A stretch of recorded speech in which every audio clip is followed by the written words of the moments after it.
सबको जय मसीह की। और आज रविवार का दिन मैं चाहती हूँ कि आप वचन से सुने।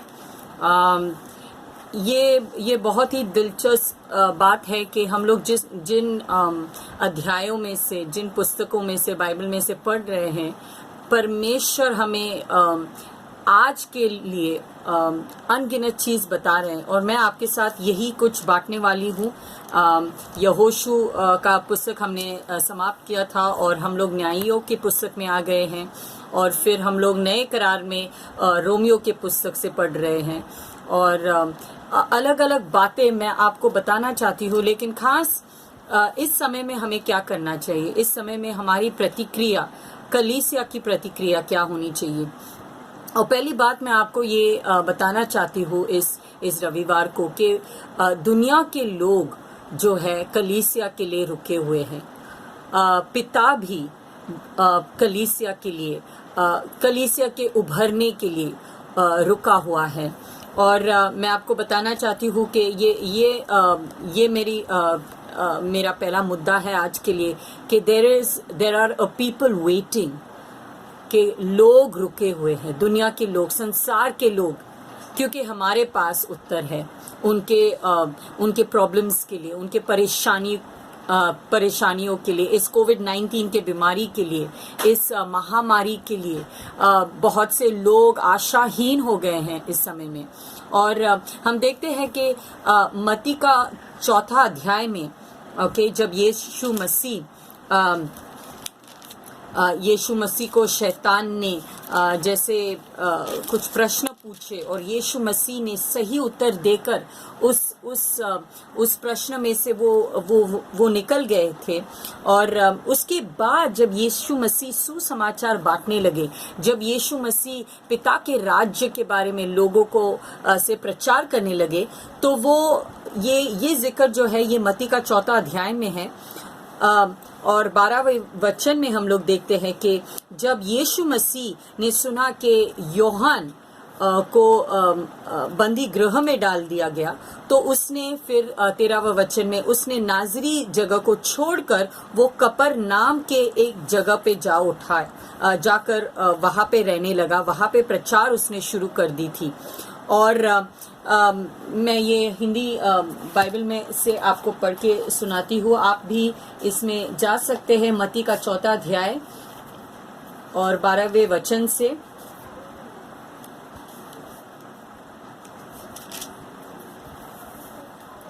हालेलुया। जब उसने यह सुना कि यूहन्ना बंदी बना लिया गया है, तो वह गलील को चला गया और वहां नासरत को छोड़कर कफरनहूम, ये हिंदी में है, कफरनहूम में जो झील के किनारे जबूलून और नप्ताली के देश में है, ज़ेबूलून और नप्ताली के देश में है, जो झील के किनारे जबूलून और नप्ताली के देश में है, जाकर रहने लगा, ताकि जो यशायाह भविष्यवक्ता के द्वारा कहा गया था वो पूरा हो। और फिर ऐसे लिखा है कि जो लोग 16वें वचन में 15 को भी पढ़ती हूँ, जबूलून और नप्ताली के देश, झील के मार्ग से यरदन के पार, अन्य जातियों का गलील।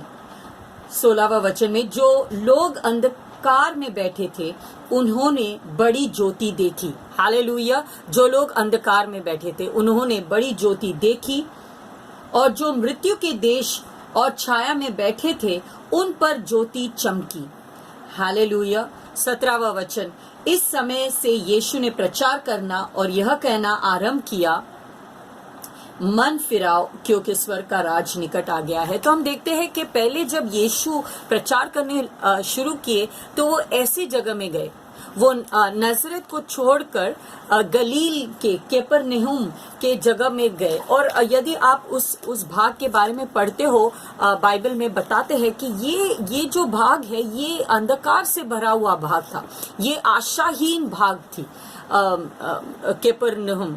और यहाँ पे लोग जाके प्रचार नहीं करते क्योंकि ये बहुत ही अंधेरा में, और अगर आप इतिहास को पढ़ेंगे तो आपको समझ में आएगा ये जो जगह है ये बहुत ही अंधकार से भरा हुआ, जहाँ पे मृत्यु का जैसे एक छाया पड़ा हुआ था। क्योंकि बहुत सारे युद्ध के सेना यहाँ से गुजर जाते थे, और जैसे वो गुजरते थे वो वहाँ के लोगों को भी जैसे उनके साथ भी वैसे ही करते थे जैसे युद्ध में होता था। तो ये जगह जो थी ये अंधेरा से भरा हुआ था, मौत के साये से भरा हुआ था। वहाँ के रहने वाले लोग जो थे उनके जीवन में निराशा थी। और मुझे मैं बहुत चौंक गई, क्योंकि यीशु ने जब प्रचार शुरू किया वो ऐसी जगह में जाकर प्रचार शुरू किया। वो चाहता तो ऐसे जगह में जाता था जहाँ पे बहुत ही आसान होता था। He could have gone to an easy place, लेकिन यीशु मसीह हमारा जो मार्ग और जो हमारा चरवाहा है, वो हमें एक दिखाता है कि हमें ऐसी जगह में जाना है जहाँ पर आशा नहीं है, जहाँ पर अंधेरा छाया हुआ है। और वहां से 17वें वचन में ऐसे लिखा है कि वहां से वो प्रचार करना शुरू किए, ओके, कि उसने आरंभ किया कि मन फिराओ क्योंकि स्वर्ग का राज निकट आ गया है। हालेलुया। ये है हमारा यीशु। और मुझे ऐसे लग रहा है कि परमेश्वर हमसे कह रहा है, कलीसिया से कह रहा है कि अब उठ और उभर कर प्रचार करना शुरू कर, क्योंकि लोग रुके हुए हैं। मैं आपको बता नहीं पा रही हूँ कि कितने लोग, दुनिया के लोग, शायद आपके नज़दीक के रिश्तेदार, शायद आपके संबंधी में होंगे, शायद आपके एरिया में रहते हैं, आपके बिल्डिंग, आपके चाली में, आपके बहुत ही निकट, शायद आपके पुराने दोस्त, ये आपके लिए रुके हैं कि आप कब उनको ये सुसमाचार के बारे में बताएं और प्रचार करें, ताकि वो उनका मन फिराव करके उनका जो जीवन जो आशाहीन है अभी, वो आशा से भर जाए, ताकि परमेश्वर का प्रकाश उनके जीवनों में आ जाए।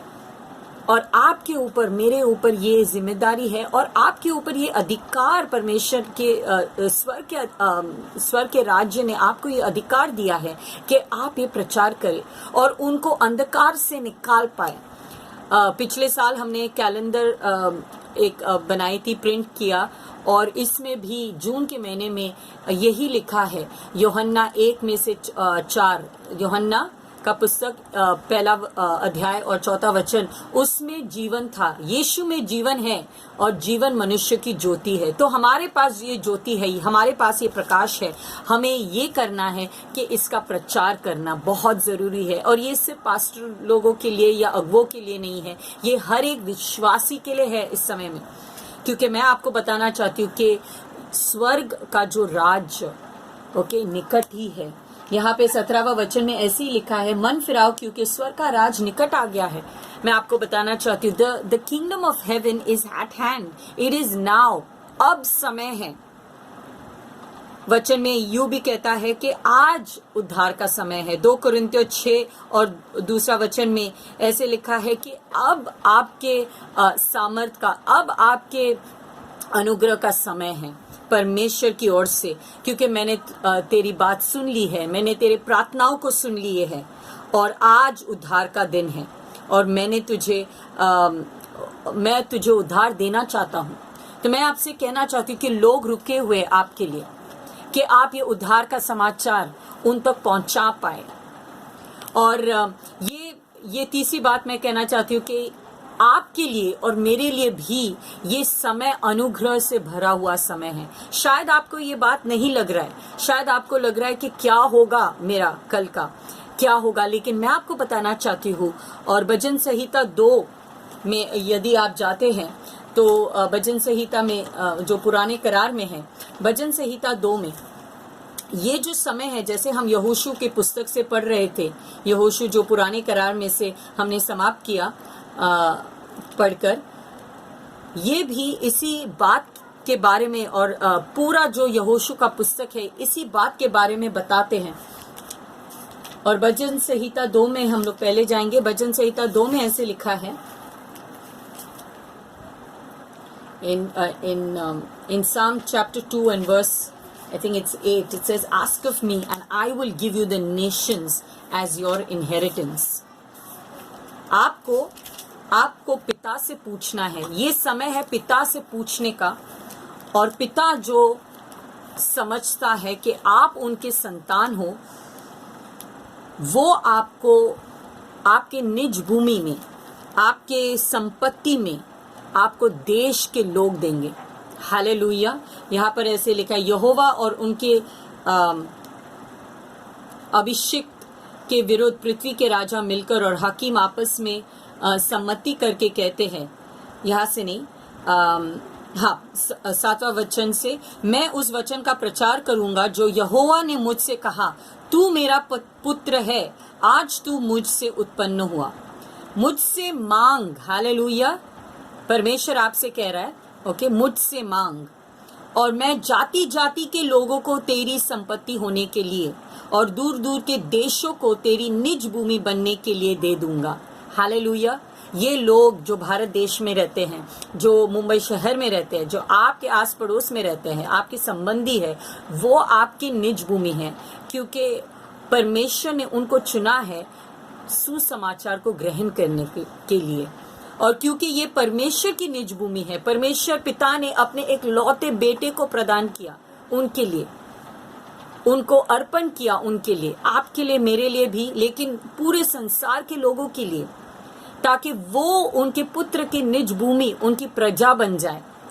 तो जैसे वो परमेश्वर की प्रजा बनते हैं, वो आपके और मेरे निज भूमि बनते, हमारी संपत्ति बनते हैं। और संपत्ति में दो बातें हैं यहाँ पर मैं जिक्र में लाना चाहती हूँ कि एक तो जो शारीरिक धन संपत्ति है, वो भी परमेश्वर आपको इस समय में देना चाहता है।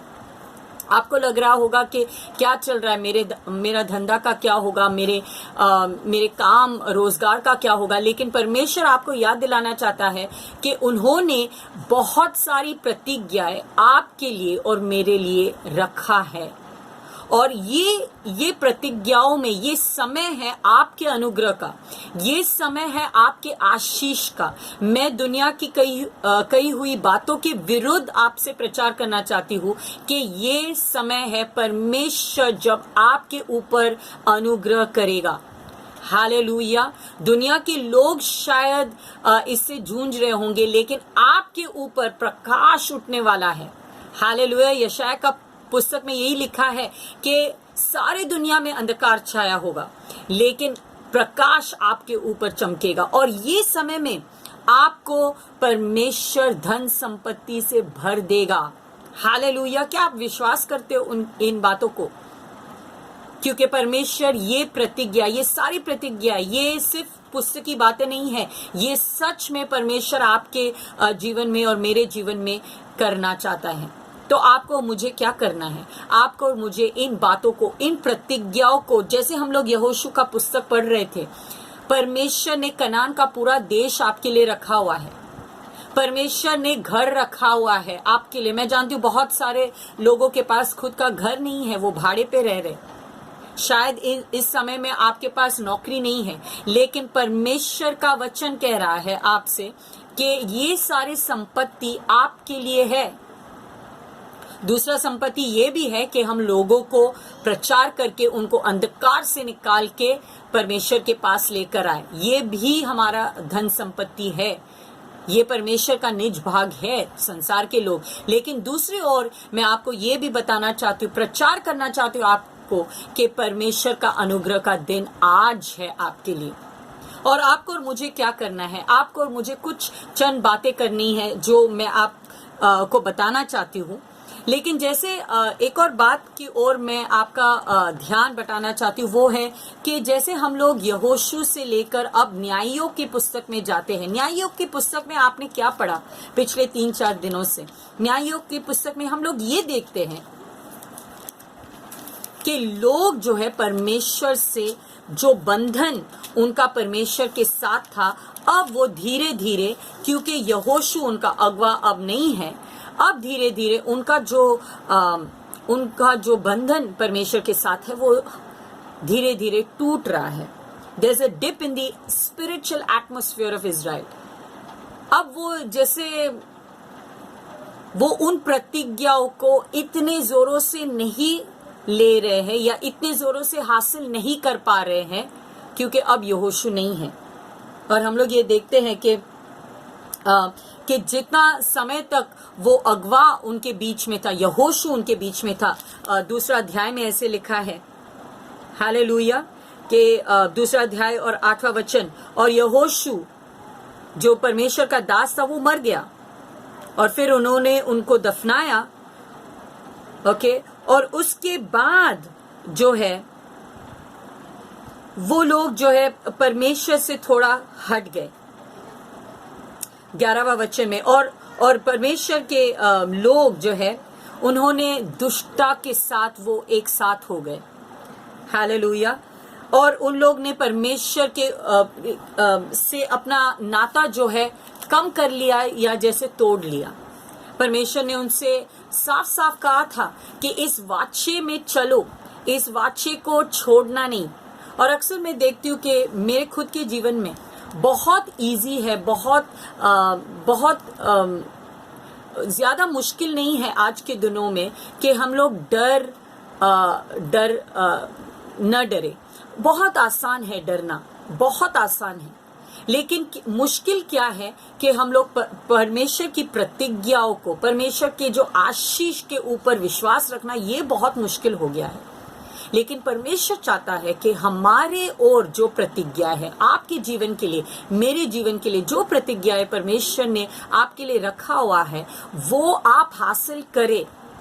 आप किसी अगवा के पीछे सिर्फ न रहे कि जब तक वो अगवा है मेरे ऊपर तब तक मैं परमेश्वर के पीछे और परमेश्वर के वाचे के पीछे चलूंगा। नहीं, आप ऐसा हो कि आपका खुद का एक वाचा आप निभाए रखना परमेश्वर के साथ। और फिर यहाँ पे लिखा है 2 और 8 में कि 2 और 10 में, और फिर वो पूरा वंश जो यहोशू के साथ चल रहा था वो मर गए, और फिर एक नई पीढ़ी उमड़ आई जो यहोशू के बाद और यहोशू के वंशज के बाद थे। लेकिन वो लोग परमेश्वर को नहीं जानते थे। वो लोग ना तो परमेश्वर को जानते थे, ना ही वो परमेश्वर के कामों को, हाथों के कामों को जानते थे। और हम लोग देखते हैं कि न्यायों की ये पुस्तक में जो मराठी में शास्त्रे नाम का है, ये लोग जो है परमेश्वर के ऊपर विश्वास करना छोड़ दिए। यहाँ पर मेरे बाइबल में एक ऐसा एक सारांश है जहाँ पे ये लिखा है that in Joshua an obedient people conquered the land through trust in the power of God। लेकिन जैसे ही यहोशू मर गया वो लोग विश्वास करना जैसे छोड़ गए। और मैं आपका ध्यान बटाना चाहती हूँ इब्रानियों के पुस्तक में। इब्रानियों का पुस्तक जो है बहुत ही अच्छा पुस्तक है। और चौथा वचन में, चौथा अध्याय में यहाँ पर लिखा है कि चौथा अध्याय और दूसरा वचन में ऐसे लिखता है कि हमें भी सुसमाचार दिया गया। मैं हिंदी में पढ़ती हूँ ताकि आप भी इब्रानियों के पुस्तक में चौथे अध्याय में जाइए जो नए करार में है। हालेलुया।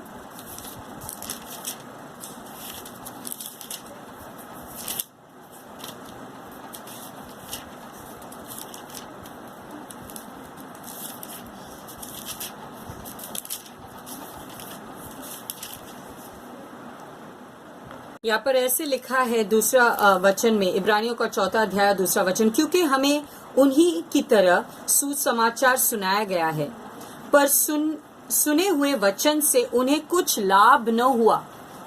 कई बार हम लोग वचन सुन रहे हैं, हम लोग वचन पढ़ रहे हैं, लेकिन उसका कोई लाभ नहीं है। It didn't profit them. उसका कोई लाभ नहीं होगा आपके लिए या मेरे लिए, क्योंकि सुनने वालों के मन में विश्वास के साथ नहीं बैठा। क्योंकि they did not mix it। In the English Bible it says because the word preached to them did not profit them because it was not being mixed with faith in them that heard it। हम लोग जब वचन को सुनते हैं तो सिर्फ ये कह के सुनते हैं कि हाँ मतलब विश्वास है मुझे, हाँ विश्वास है। लेकिन ये बहुत जरूरी है कि हम लोग कानों से सुने और उस वचन को अंदर जाने दें।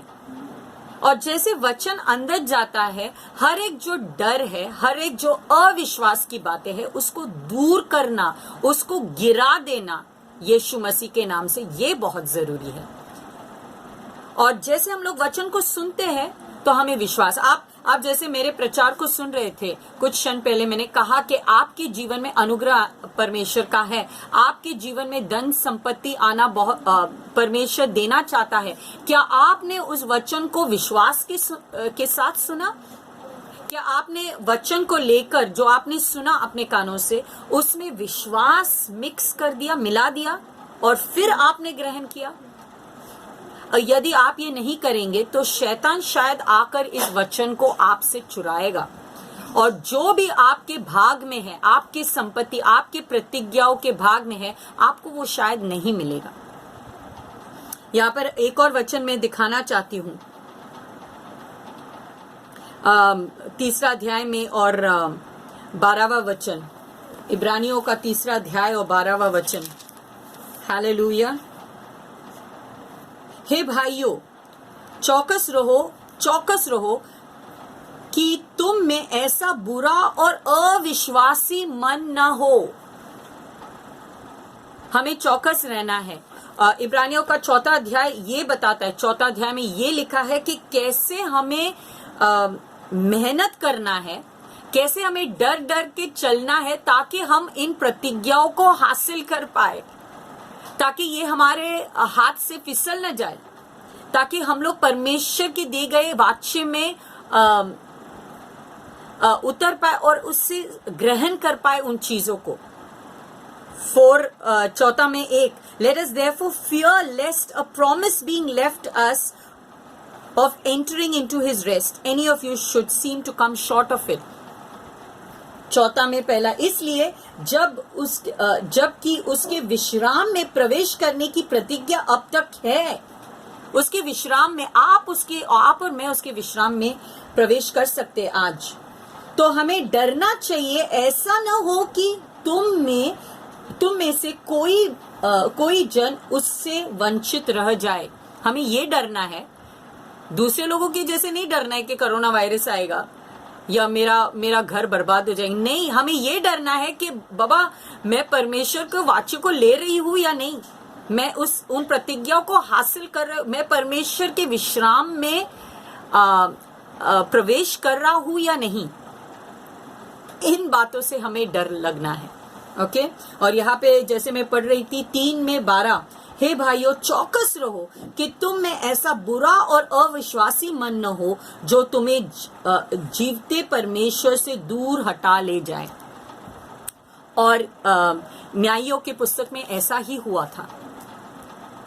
उनके हृदय में, उनका हृदय जो है, उनका मन, जब यहोशू मर गया था तो उनका मन जो है परमेश्वर से जैसे हट गया था। उनका मन में ऐसी बातें आने लगी कि उनका मन जो है यहोवा से जैसे उठ गया था, यहोवा से दूर। यहाँ पे 2 अध्याय में, न्यायों के पुस्तक में 2 अध्याय 20वां वचन। Okay. And the anger of the Lord was hot against Israel, and he said, because that this people had transgressed my covenant which I commanded thy fathers, I have not hearkened unto my voice. ये लोग परमेश्वर से और परमेश्वर के वाचे से, परमेश्वर का वाचा क्या है? उसका अनुग्रह है, उसकी प्रतिज्ञा है आपके लिए। वो लोग हट गए थे, उन्होंने वो वाचे के साथ उन्होंने उल्लंघन किया। परमेश्वर का वाचा, मैं आपको बताना चाहती हूँ प्रियो, कि परमेश्वर का जो वाचा है वो आपके लिए और मेरे लिए एक प्रेम का वाचा है। और ये वाचे में आप सिर्फ उसी समय चल सकते हो जब आप विश्वास में चलोगे। अविश्वास हृदय में रखकर आप इस वाचे में प्रवेश नहीं कर पाओगे। हालेलुया। तो मैं आपको चंद बातें बताना चाहती हूँ। इब्रानियों के 3 अध्याय में और 15वां वचन में ये भी लिखा है कि यदि आप परमेश्वर की आवाज को सुन रहे हो, यहाँ पर 20वां न्यायियों के पुस्तक में 2 अध्याय 20वां वचन में ये भी लिखा है कि उन्होंने उस बंधन को, उस वाचे का उल्लंघन किया क्योंकि उनमें विश्वास नहीं था। और दूसरी बात, उन्होंने परमेश्वर की आवाज को, वाणी के ऊपर जोर नहीं दिया, उन्होंने सुना नहीं। They did not hearken unto his voice, to my voice। परमेश्वर ये कह रहा है। हम लोग बहुत बार वचन को सुन रहे, प्रचारक के रूप में या वचन से हम लोग पढ़ रहे, लेकिन हम लोग उस पे सच्चे पूरे मन लगाकर उस पे ध्यान नहीं कर रहे, और शायद ये बातें हमारे हाथों से छूट सकती हैं। परमेश्वर ने पूरे कनान देश को उनके नाम पे लिखा था, लेकिन उन्होंने बहुत भागों में आप देखेंगे को उनको वो हासिल नहीं हुआ। न्यायियों के पुस्तक में 1 अध्याय और आई थिंक 18वां वचन में यहूदा नाम का एक गोत्र है, और उन्होंने सब हासिल किया, अन्य जाति के लोगों को नाश कर दिया, लेकिन एक जगह में वो जाके अटक गए, क्योंकि वहां पे उनके जैसे क्या बोलते हैं उसको, लोखंड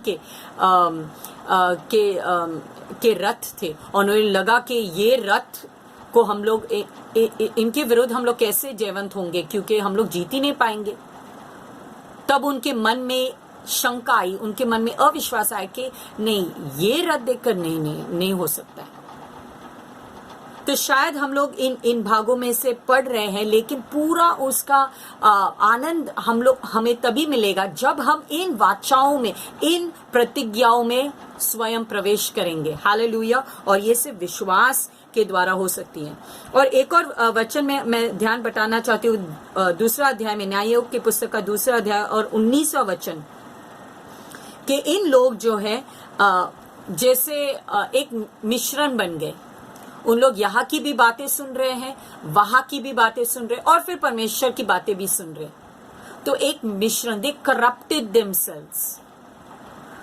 मैं बहुत इन दिनों में परमेश्वर मुझे और भी दिखा रहा है कि कितना मुझे दूसरे लोगों की तरफ, न्यूज की तरफ कान नहीं, मेरा ध्यान नहीं बटाना है। मैं तो सुनती भी नहीं हूँ, बढ़ती भी नहीं, क्योंकि मुझे डर है कि मैं उन प्रतिज्ञाओं में प्रवेश नहीं कर पाऊंगी। मुझे प्रवेश करना है। मुझे लग रहा है आपको भी ये इच्छा होनी चाहिए कि आपको भी परमेश्वर के अनुग्रह में, क्योंकि आज परमेश्वर का अनुग्रह का दिन है, परमेश्वर का अनुग्रह आपके ऊपर है।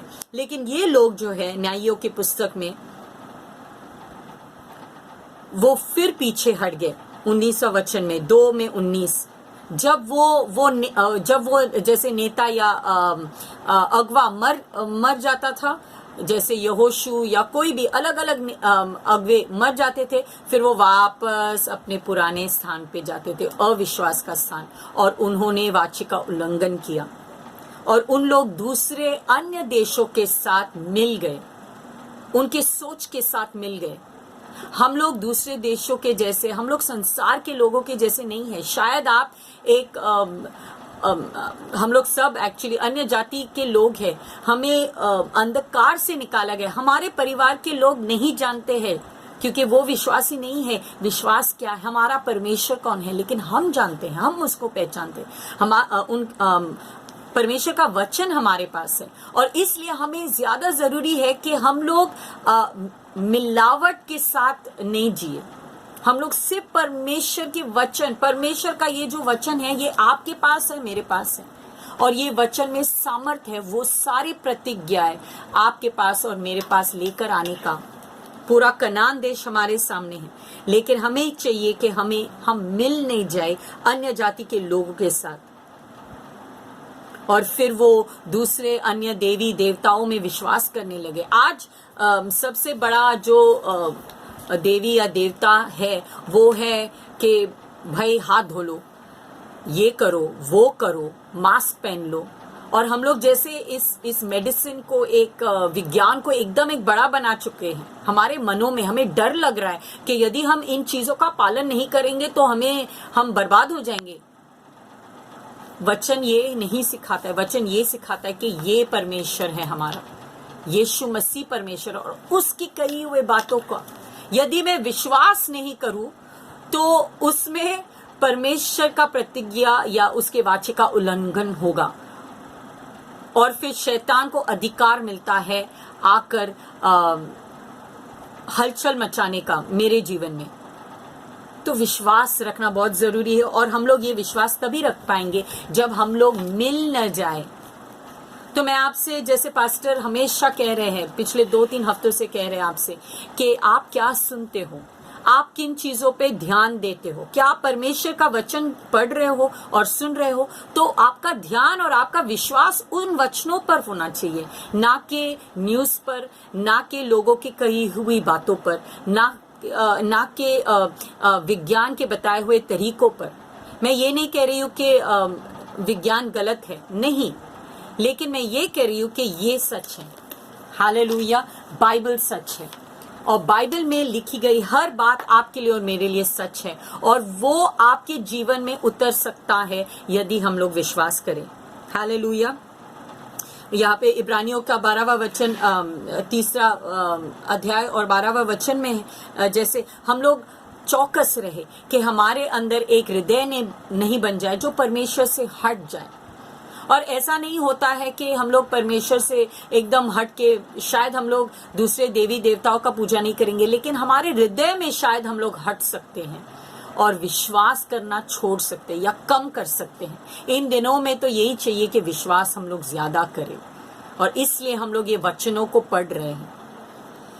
आखिरी में मैं आपसे बांटना चाहती हूँ, रोमियो के पुस्तक में से 12वां अध्याय आपने पढ़ा होगा, और उसमें ये लिखा है कि परमेश्वर की कृपा को देखकर, परमेश्वर की कृपा जो आपकी तरफ है, I beseech you therefore, पहला वचन में 12 में पहला, I beseech you therefore brethren by the mercies of God that you present your bodies as a living sacrifice। और दूसरा वचन में ये लिखा है, और and not be conformed to this world but be transformed by the renewing of your mind। ये जो मन है, ये जो ऊपरी भाग है हमारा, वो परमेश्वर के अधीन करना बहुत जरूरी, परमेश्वर के वचन के अधीन करना बहुत जरूरी है। हमारा मन फिराव वचन के जरिए होना बहुत जरूरी है, क्योंकि लोग यही कहेंगे वो कहेंगे, लेकिन हमारा जो अधीनता और हमारा जो परिवर्तन वो वचन के जरिए। मैं आपको हिंदी में पढ़कर सुनाती हूँ।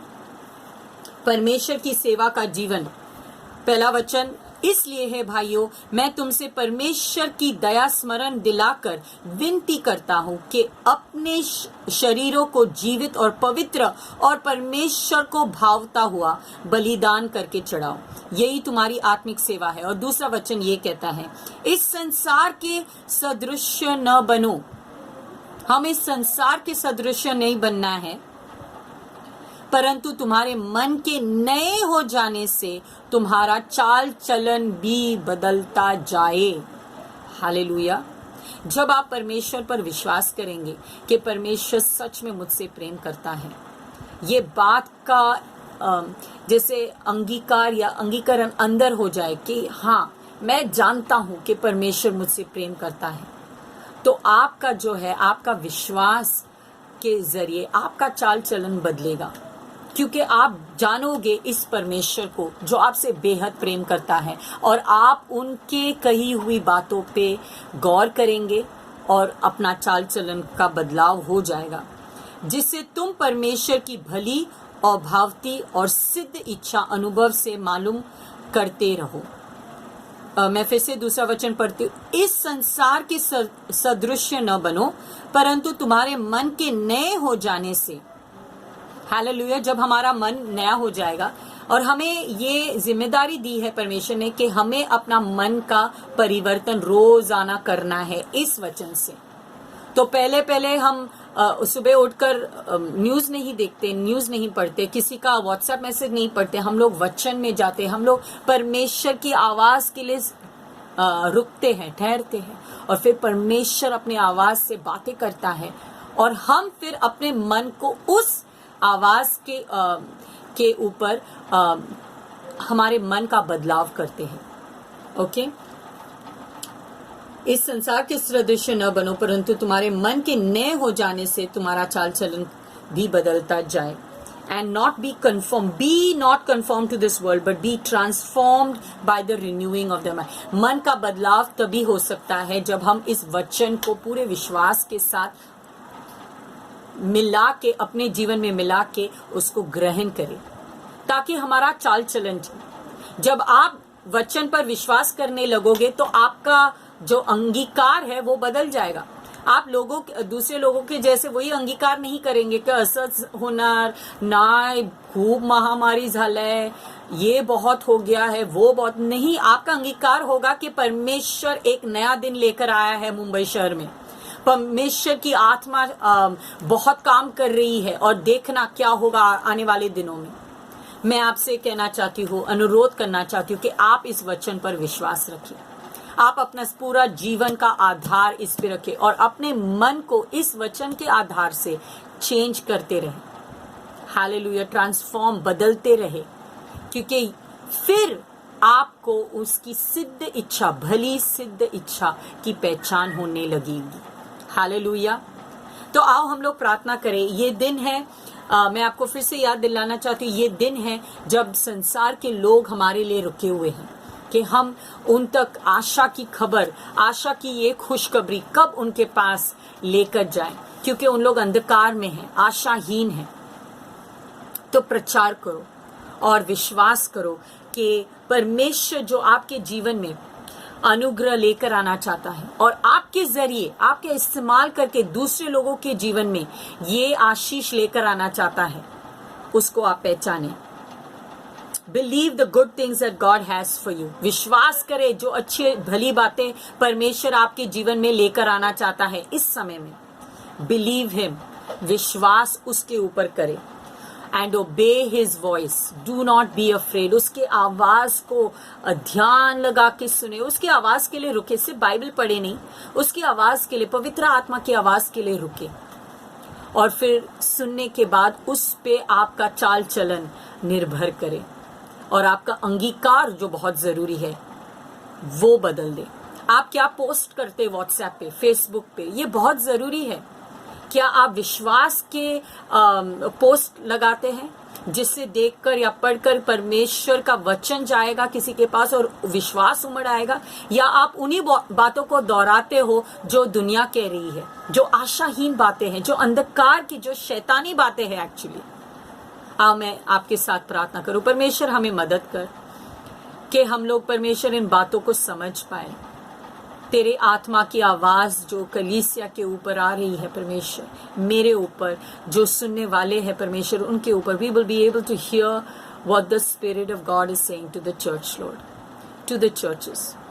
मेरे ऊपर परमेश्वर जो तू कहना चाहता है वो मैं सुन पाऊं और इस वचन को ग्रहण कर पाऊं विश्वास के जरिए परमेश्वर पूरी तरह से, ताकि जो बातें परमेश्वर, दो बातें परमेश्वर मैं आज प्रार्थना कर रही हूँ परमेश्वर। एक, जो मेरे ऊपर, जो मेरे जीवन के ऊपर आशीष और अनुग्रह है, वो पूरी तरह से मैं उसमें प्रवेश कर पाऊँ। इब्रानियों के 3 और 4 अध्याय में जैसे लिखा है, विश्वास से परमेश्वर।